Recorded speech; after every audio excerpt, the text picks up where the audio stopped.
तो ये एवरीवन, तो आज हम बात कर रहे हैं कि किस तरीके से, ठीक है, तो कैपिटल गेन आज हम क्या समझेंगे कि कैपिटल गेन क्या चेंजेस हुआ है हमारे फाइनेंस एक्ट के आने के बाद, मतलब नया जो निर्मला सीतारमण जी ने जो हमारे चेंजेस किए थे। तो पहले आपको इजी समझना कि ये इंडेक्सेशन जो बोल रहे हैं ना, लॉन्ग टर्म पे मतलब आपकी कोई ज़मीन थी जो मतलब 36 महीने बाद, मतलब 36 महीने बाद आप उसको बेचोगे तो उस पर लॉन्ग टर्म लगेगा, और उससे पहले बेचोगे ज़मीन के केस में, बाकी सब केस में चेंज होता रहेगा। हम अभी मान लो ज़मीन के केस में बात करें तो पहले क्या होता मतलब, मान लो आपने कोई ज़मीन खरीदी थी 1 करोड़ रुपए में, मान लो 2001 में खरीदी। कब खरीदी? 2001 में। और मान लो आप उसे 2023 में बेचते हो 4 करोड़ 17 लाख रुपए में, ठीक है। यहाँ तक कोई दिक्कत, किसी को कोई दिक्कत नहीं, ठीक है। तो बंदे लोग क्या बोलते हैं कि आपने जो पहले जो ज़मीन खरीदी थी, मान लो उसकी वैल्यू तो कम ही होगी, क्यों? क्योंकि पहले के ज़माने में सस्ते में मिल जाती थी, लेकिन आज आप जो उसे बेच रहे हो ना, तो वो ज़मीन आपकी महंगी बिकेगी ना भाई। तो सरकार ये बोलती है जब आपने पहले बेची थी तो उसको आज की वैल्यू पे ले आएंगे, मतलब एक डेट इंडेक्स इसने दिए होते हैं टैक्स के कंपटीशन के लिए, तो उसके हिसाब से आपको निकालना पड़ता है। मतलब जिस ईयर में बेचोगे उससे मल्टीप्लाई कर दोगे और डिवाइड बाय जब आपने लिया होगा, जिससे उसकी आज की वैल्यू से आप कंपेयर कर पाओगे कि वो उस चीज़ को क्या लेना देना है, ठीक है। तो आपने मान लो 4 करोड़ 17 लाख रुपए में उसने आपको बेचा, और आपने इंडेक्सेशन कैसे निकाला? 1 करोड़ इंटू 348, ये फाइनेंस एक्ट के द्वारा दिया गया, इनकम टैक्स के द्वारा, और डिवाइड बाय 100। तो आपका मान लो 3 करोड़ 48 लाख रुपए आपका आ जाता है उस समय 1 करोड़ की जो जमीन की वैल्यू थी वो।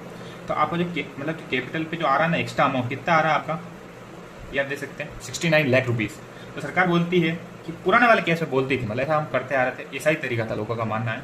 तो वहाँ पे आपने उसको 20%, मतलब ऊपर जितना भी आपकी वैल्यू है उस पर आपने 20% लगा लिया, तो 1,38,000 आपका क्या नहीं आया, ये टैक्स आपको गवर्नमेंट को पे करना है अगर इस वाले सिनेरियो में। तो हम आ जाते हैं कि नए एक में क्या हुआ, नए एक धंधा किस लिए, क्यों? इंडेक्सेशन नहीं मिल रहा, मतलब आप जो 1 करोड़ की जो जमीन थी उसको आप आज की डेट पे नहीं लगाओगे, इससे क्या होगा, आपकी जो ये वाली जो वैल्यू है ना, ये आई थी 69 लाख, ये बढ़ जाएगी। और सरकार बोलती है ना रेट कम कर दी, तो रेट कम करने से क्या डिफरेंस आया उसका हम देख लेते हैं ना लाइव सिनेरियो में, यही चेंजेस हुए। तो 1 करोड़ की आपने जमीन खरीदी, वही 2023 में आपने उसको बेच दी, मतलब 36 महीने से ज़्यादा है, ठीक है। तो क्या होगा, लॉन्ग टर्म लगेगा, ठीक है। कंसिडरेशन आपको कितने रुपए मिले? 4 करोड़ 17 लाख रुपए आपको मिले, ठीक है। हमने बोला कोई प्रॉब्लम नहीं।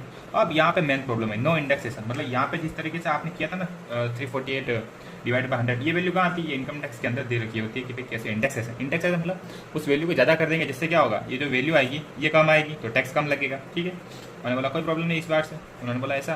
तो हमारे जो डिफरेंस आया बीच का वो कितना आया? 3 करोड़ 17 लाख। हमने बोला कोई प्रॉब्लम नहीं, सरकार बोल रही हमने रेट कम कर दिया। तो रेट कम कर कितनी लगानी इस पर? 12%। जब आप 12% लगाओगे तो ये आएगी आपकी 3,90,000, ये आएगी आपकी 3,96,200 2,500। मतलब पहले जब हम निकाल रहे थे तो सरकार को हमें एक ज़मीन हमने जो बेची आज डेट में, तो उसे हमें 1,38,000 रुपये हमको देने पड़ रहे थे।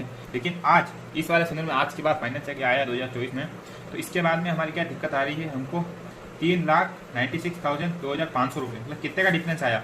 तो मतलब 2.5 करोड़ के, मतलब 2.5 लाख के ऊपर डिफरेंस आया। मतलब क्या फ़ायदा रहा इस रेट का?